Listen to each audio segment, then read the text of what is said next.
They gathered at 8 a.m. this morning in the parking lot of a grocery store in Haymarket, Virginia. If you've already checked in, you can go ahead and get on. Boarding buses for the hour-long ride to Washington, D.C. to join hundreds of thousands of others who'd come from all over the country to call for stricter gun control.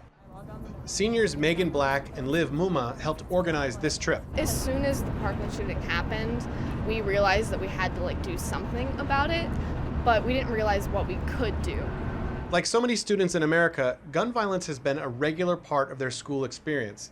They've practiced lockdown drills since elementary school. So other generations didn't have to deal with this. They didn't have mass shootings. I mean, Columbine was one of the first big ones in our country, and it hasn't stopped since then.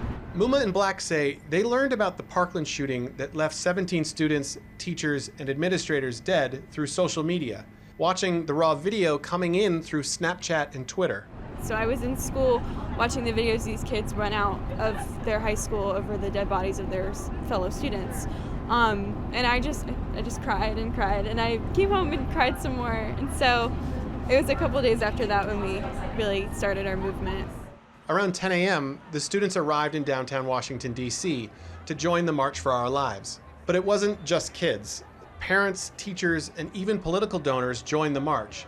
Ambassador Al Hoffman Jr. is a major supporter of Republicans.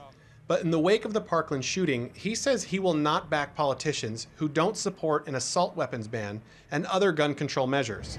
I felt that it was absolutely necessary that I get involved. You know, this may be my last hurrah, but I can't give up. We've got to get this under control. He says if Republicans don't act on gun control measures, there will be consequences in the midterm elections in November. And I'm a good Republican, but I'll tell you, we're in deep doo-doo if they don't pay attention to this now.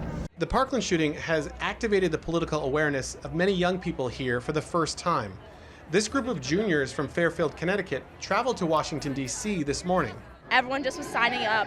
There was not even enough bus room for everyone to come because so many people showed their interest. They wanted to come. Yeah. And for people who have been personally affected by gun violence, they say this time does indeed feel different. Rachel Callahan is a high school teacher in Baltimore. She was a freshman at Virginia Tech in 2007 when a gunman killed 32 people, including a girl who lived on the floor of her dorm. So as someone who has experienced this firsthand, are you hopeful that something might finally change after this? Yes, because of these students. Because of their activism and their vocal outrage on the internet.